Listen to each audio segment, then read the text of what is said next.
Greens Brothers is the video you've been waiting for. Bolter Discipline, Storm of Fire, I hear you shout, aggressors! But Hellblasters, they get 2 shots, they get strength 8, they get -3, they get 2 damage, and the Lieutenant will give them lethal hits. So let's get into some comparison and find out how you can make the best of Bolter Discipline in your next Blood Angels list.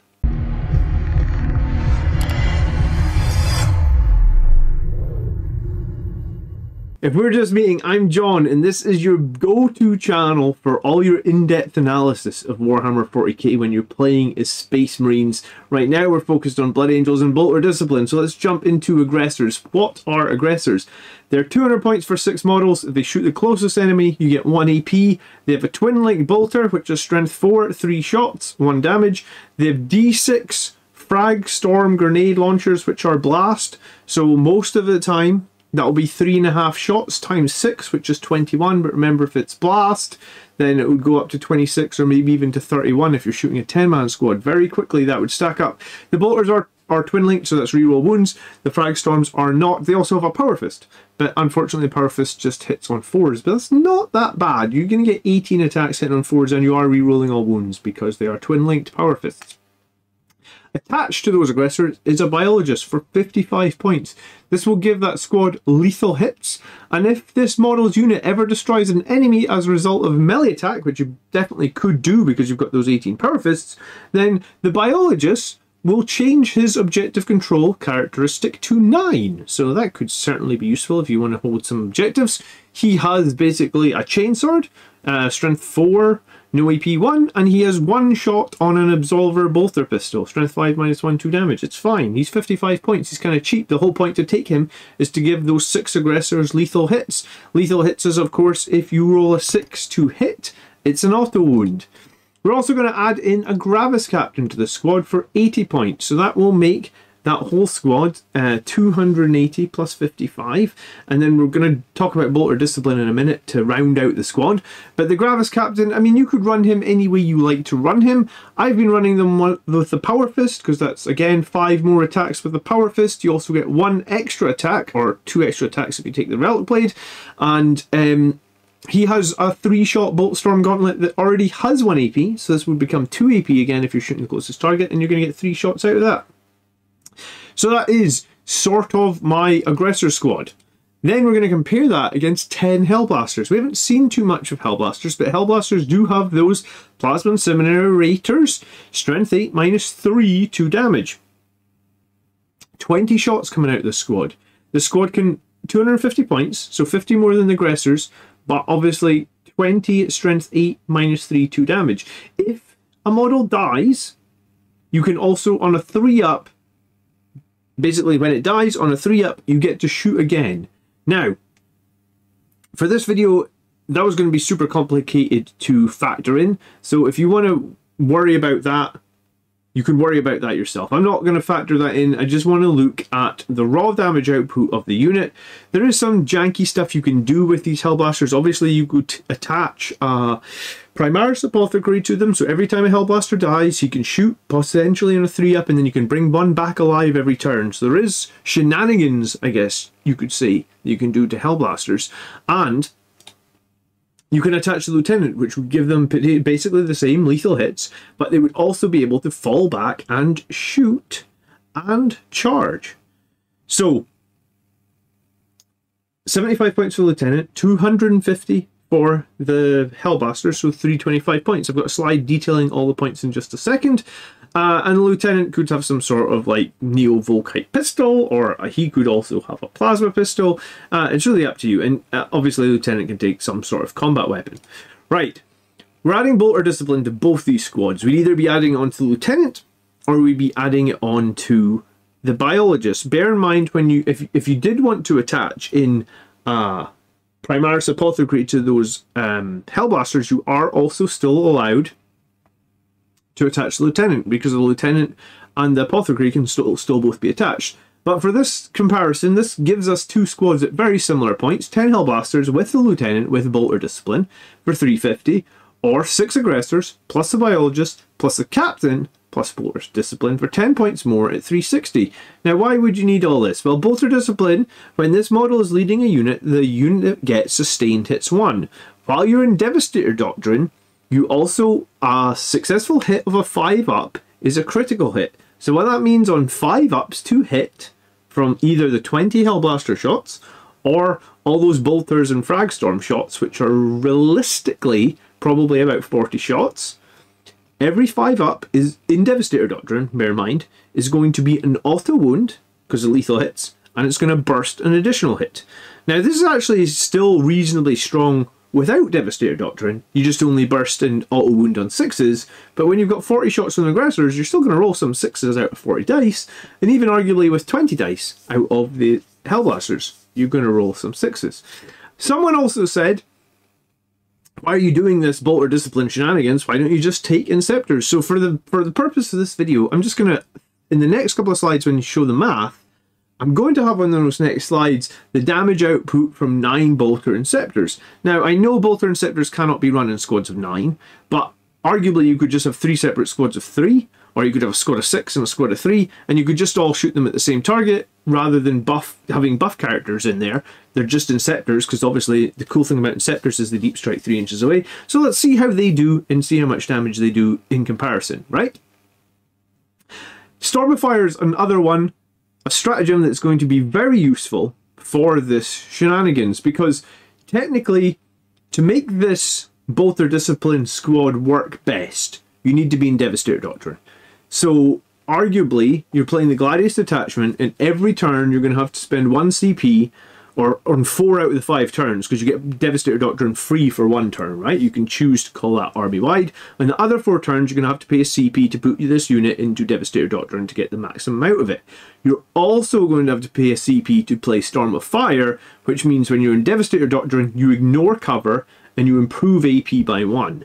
So basically that means that assuming your aggressors are shooting the closest target, they're AP -2, and your Hellblasters, when they're shooting, they're AP -4. If you do shoot the Hellblasters in low power, they're AP -3, but they only do 1 damage in low power, whereas they're doing 2 on high power. And high power is kind of where I've used this comparison. So for the intensive purposes of the next couple of slides, we're looking at that. Now, the reason that I've included the Gravis Captain, because you could do this, you could actually do this aggressor squad for basically 80 points less, right? You could do it for 280. But the cool thing about the Gravis Captain is he lets you use a battle tactic stratagem, which of course is Storm of Fire, every turn for free, even if you've used that somewhere else in your army. So basically 2 units in your army could use Storm of Fire, or at least throughout all the other turns where you pay the 1 CP to put them in Bolter Discipline, you then do the Storm of Fire for free. Because I think the 1 AP from the Storm of Fire added to the 1 AP of the aggressor shooting the closest target gives them 2 AP on a buttload of shots, and because it's so many shots at -2 AP, your opponents will end up failing. They obviously ignore cover as well, so essentially they're going to fail some saves at -2 AP and ignoring cover, right? And that's kind of the strength behind the squad. So just before we move on, let's just refresh ourselves with what Inceptors are. They have Assault Bolters, and they have Sustained Hits 2. Basically, it's a heavy bolter with Sustained Hits 2, and it's twin linked. So every 6 is 2 additional hits, and you're re-rolling all wounds. So this is why some people are saying, well, can you not just do similar with Inceptors? Well, we're going to check it all out. Okay, so we get the raw damage output of our aggressors, our high-powered plasmas, and our Inceptors. If you watched my video a few weeks back, you'll find that I mentioned Inceptors are amazing at T5 and less. And that stands up. You can see here against T5 and less, they do really, really well. They keep up with basically the aggressors and the plasmas, but then they just fall off a cliff. 5, 5, 5, 5, 5, and the ones behind my head don't look much better, 7s and 6s. So they literally fall off a cliff above toughness 5, making them kind of a one-trick pony. They'll kill weak units, but they can't do much else. The aggressors, shooting the closest target with weight of fire, get a decent amount of damage output here. Even against stuff like Great Unclean One, Wraith Guard, heavy infantry, which are basically Terminators. You're killing 2 Terminators with the squads of aggressors, but if you put them in Storm of Fire and Devastator Doctrine, then suddenly you're doubling your damage, basically. You're killing 4 Wraith Guard and Terminators, and you're doing like 9 damage into the Redemptor Dreadnought, and you're doing 15 damage into a Great Unclean One. This is because you burst on 5s and 6s, and you also get lethal hits on 5s and 6s. So their strength 4 weaponry doesn't really matter just because you're getting so many bursts, because you're getting about 40 shots. The plasmas on high power, both in, I guess, just like Storm of Fire and Devastator Doctrine with Storm of Fire, are actually pretty decent as well. Better than I'd expect. You know, against Wraithguard, you're actually killing more, and this would be because those Storm of Fire high power plasmas are going to be -4, so against Wraithguard they go from saving on a 2 to saving on a 6, and bear in mind that's ignoring cover, so they can't really do much to improve that. They'd still be saving on 6s. Redemptor Dreadnoughts, they keep up with the aggressors, and against the Great Unclean One, yeah, they do not bad, but his invulnerable save is going to kick in and keep their damage output low. In some ways, that's why the aggressors win here, is because -2 is kind of optimal for shooting, because if they're on a 2-up save, suddenly you put them on their 4-up invuln, like in the case of Terminators. So, let me break this down even further forward. I guess, I don't think the Inceptors are rubbish. They're just not going to do massive amounts of damage. And I do think that there's obviously that quirk with the plasmas where you can revive a guy and you can shoot again, and then you can maybe bring a guy back to life each turn. But for this video, from now on, we're going to talk about aggressors, and we're going to talk about how to maximize the damage output on aggressors. And I have some things that you're probably going to want to stick around to know just how to do it that you might not be doing at the moment. So let's talk about aggressors then. We know what they do against the closest target. We can see here, if we put on the Devastator Doctrine, then we can essentially increase their damage output significantly because of those 5 and 6s bursting. When the 5s burst as well, the damage output increases by like between 25 and 50%.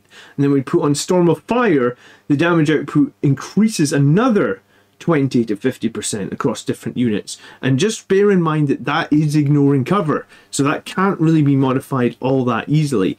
What is messed up for me is playing as a Blood Angels player is I can teleport these guys on a 2-up from my Librarian Dreadnought 12 inches away from the enemy, shoot my closest, and this damage is almost guaranteed. If I'm willing to use my free strat from my captain for Storm of Fire, because that's the battle tactic stratagem, and I'm going to, in my command phase, I'm either going to call Devastator Doctrine or pay 1 CP to give these guys adaptive strategy and put them in Devastator Doctrine, then their damage output is kind of guaranteed, and these damage numbers are really, really good.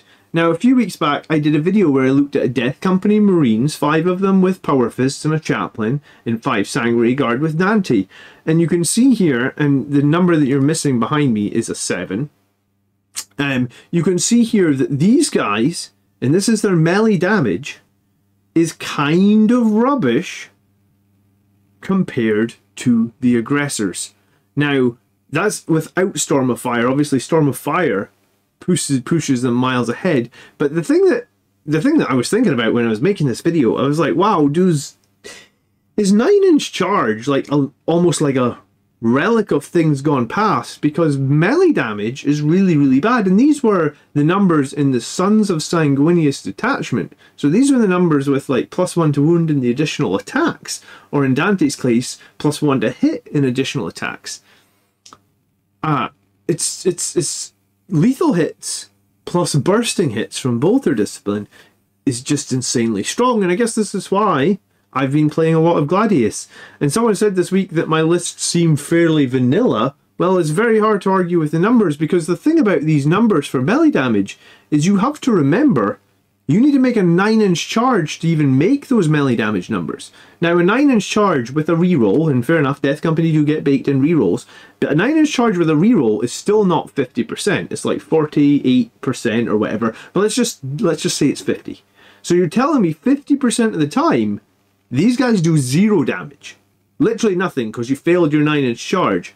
Whereas these guys here, the aggressors, they're kicking out 15.83 wounds against a Great Unclean One, and that's before we've even factored in then 50% of the time they're making that 9-inch charge, and you've got 18 Power Fists with Twin Linked, and you've got the Sergeant who can have like another 5 Power Fists, and the Chainsword from the Biologist, and then there's stratagems you can play to get lands, +1 to wound, so all those Power Fists could be +1 to wound, and reroll all the wounds because they're twin linked. So, I mean, there's a good chance your aggressor squad, if they make the charge, they're killing a giant knight, a great unclean one, from full health in one turn.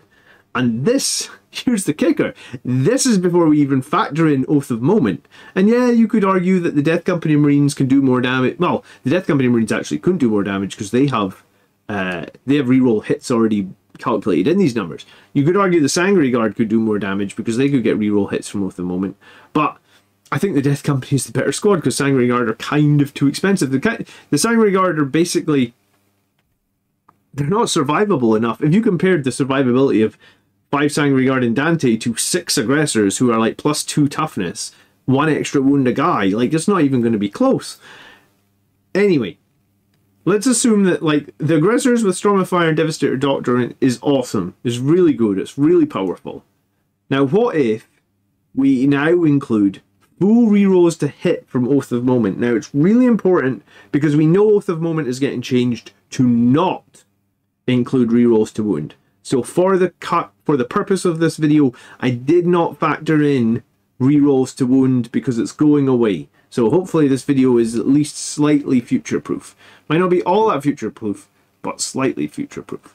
So full rerolls to hit will add another 33% damage.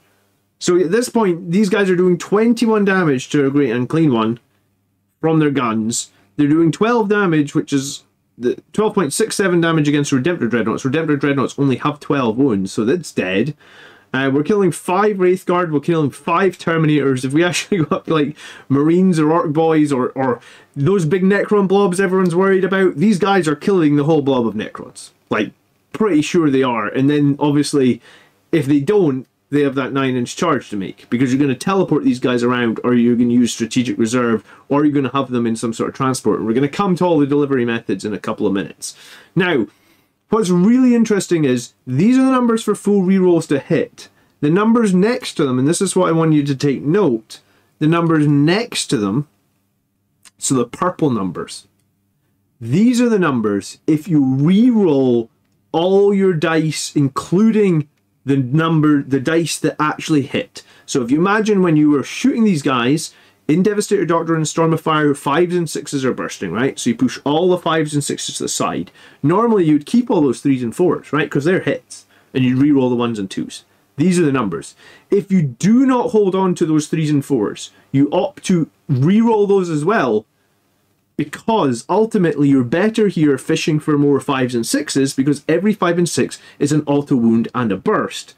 So if you do that, you actually look to increase the damage even more. From the 33% increase from Oath becomes like 47 to a 61% increase. So reroll everything that is not a 5 and a 6. There's a little bit of risk in that, because I guess you could have a really shit roll twice. That could happen. But I feel like you've got enough dice there that most of the time you'll be fine. I guess this is your prerogative. But if you really want to fish, my goodness, you can fish. And you do 25 damage to a Great Unclean One. 25 damage with friggin'... They're normally AP0 bolters. I must admit, I was sleeping on aggressors at the start of the edition. I was like, meh, AP0 bolters, AP0 grenades. These guys look rubbish. They're awesome. They're super awesome. So reroll everything. I hope you consider doing that. Try it. I tried it last week against Chaos Demons, and he got beat. He got... Do you know what? I want to say that I never used Oath of Moment on the aggressor's target. So I was always sort of in this column. But this column's damage was fine for what I was dealing about. And remember, these numbers aren't including... The Sergeant's got, what is it, like 3 shots, strength 4 -1, 1 damage. And then you've got that 1 bolt pistol shot as well from the Biologist, strength 5 -1, 2 damage. So potentially... And they'll burst on 5s as an auto wound as well. So potentially there's a couple more shots in there. A couple more damage. So this squad could do, realistically, a lot of damage to just about anything. There's a rumour here that someone killed a big knight with these in 1 turn. And I'm not sure about that. But I mean, it sounds, maybe. It sounds like it could be pretty possible. A little bit of a swing up the ways, and you could certainly do it. So how are we going to deliver these aggressors into combat. So unique to Blood Angels, and that's the key here, unique to Blood Angels, an 83% chance. And it's the best option in my opinion. We're going to use a Librarian Dreadnought on a 2-up. We select one unit within 12 inches, and we can just move them, set them up anywhere in the battlefield 9 inches away, make the enemy the closest target so you can maximize your AP. There you go. So that's the best way to do it, in my opinion. You can do it with a Redeemer. The Redeemer obviously cannot fit the Captain as well. So Storm of Fire could get expensive because you're potentially going to need CP for that. And some CP for Adaptive Strategy every turn. So that's basically all your CP if you're playing as Blood Angels, because you only get 2 per turn. I mean, I guess you would have to start thinking about an Inquisitor or some other way of generating CP. Or you could put in a Crusader. That would fit all 8 models. However, I think the Land Rover Crusader's weapon options this edition suck. I don't really feel the need to have Hurricane Bolters and Assault Cannons. For the most part, I just don't really see much strength in them. Especially when the aggressors are going to do your strength 4. They're going to do all the strength 4 you could ever need. So, yeah, I guess if you want to deliver all 8. Another option would be Strategic Reserve. Remember, it is 18 inches, the aggressors' guns, the bolters and the frag storms. So it might cause a little problem with Strategic Reserves in that you need to really be shooting closest target to get that extra AP of -1 and maximize their foot, or maximize their firepower. You could foot slog them, which basically means run them across the board, and that's never really reliable, but that's an option. So for me, I think the way to do this is Librarian Dreadnought. And I've had a lot of success recently run the Librarian Dreadnought because he can move any infantry unit he likes, and he also doesn't need to be able to see them. So he can be hiding behind terrain and he can be teleporting things around, and he can do that multiple times a game, and he can put units into scoring positions. You know, like sometimes you had to hold units in Strategic Reserve to come in later in the game and score things. While Librarian Dreadnought can move things all the time throughout the game. Even in turn 5, you can move a model from one side of the board to the other and sit on an objective that you could normally never get to. So I really like Librarian Dreadnought. I think he's great, and I think this is one of the ways that you could use him to maximize your scoring. What's the overall conclusions then? So we knew aggressors were pretty useful, but the weight of fire and fishing for those critical hits is a game changer. This gives enough chip damage to just about kill anything in a single turn, and that's before you even factor in their melee. Their melee isn't great because for some reason they're a weapon skill 4, whereas like all the other Marines that use Power Fist are a weapon skill 3. I don't really get that, but it's still 18 attacks, so you're still going to make about 9 hits, and they are twin linked, and you can give them lance through Honor of the Chapter Stratagem as well if you need +1 to wound. I'm actually wondering now if these guys are better than Desolation Marines. You know, we saw Desolation Marines earlier in the edition, but I think the strength of these guys is maybe the sheer amount of 1 damage shots. Just it's going to be so many saves. It's just it's death by 1,000 cuts. It's hard to say, especially with a squad of aggressors typically having, like, you know, the 18 twin linked things on the charge. They're obviously more durable than Desolation Marines with their toughness 6. And yeah, I generally just quite like them. Just remember, if you use these guys on your oath target, reroll all your misses for maximum burst, auto wounds, and damage. Don't hang on to those 3s and 4s. All the numbers in the slides, like I said, were made not looking at the... We know Oath of Moment is going to get worse. We know it's no longer going to be wound rolls are going to get re-rolled, which again makes it harder to compete as Blood Angels. That's going to make playing Sons of Sanguinius Detachment even harder. So if you're on the fence of Sons of Sanguinius, if you're struggling with that detachment, then now could be the time to think about a Gladius detachment and use some of these units in combos. I haven't used my Gravis Captain in years. Played him first time last week. Had so much fun with him. So people kept telling me my previous list also couldn't deal with Necron Blobs. I kind of think these aggressors could deal with Necron Blobs just fine. The Storm of Fire is a 30% buff, the Devastator Doctrine is also a 30% buff, and then that Oath of Moment buff is somewhere between 30 and 60% depending on how you decide to roll your dice. If you do have some leftover points at the end of your list, that Gravis Captain looks like he would be great for an additional attachment. I actually gave mine the +2 attacks, +2 strength to give him a strength 10 Power Fist and Assault Doctrine, but other people have said that he's a great character for the armor. I forget the name of the armor. There's an enhancement that gives a Space Marine character a 2-up save and a 5-up feel no pain. Remember, he's a half damage. All damage done to him is halved. So if he's alive at the end of the squad, giving him a 5-up feel no pain is actually really strong as well. And bear in mind, all the numbers in the spreadsheet did not include the damage output from the characters. When we're comparing the Death Guard, the Death Company, the Sanguinary Guard, none of this. So think of your damage on top from your characters as bonus damage.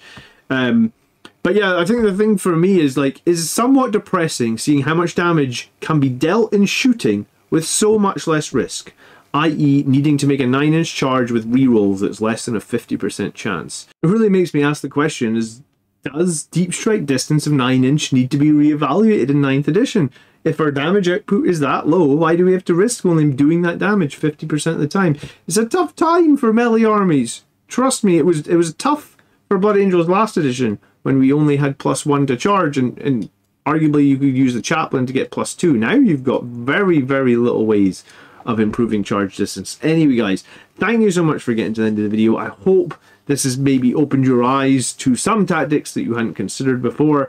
Like I said, this is the best channel on YouTube for getting all your in-depth math. And sometimes my math is wrong. It was wrong last week. Hopefully we're all good this week. But I appreciate everyone that calls me out in the comments, and I'll try my best to keep making good quality content from you guys. Consider subscribing to the channel, supporting us on Patreon, or joining as a YouTube member. All these things are super appreciated. I will catch you in the next video, and I'm actually 40 years old tomorrow. Can you believe it? So you won't see me on the live stream tomorrow, but I'll be back very, very soon. Have a great weekend, guys. Thanks for watching. By the blood are we made strong. Peace.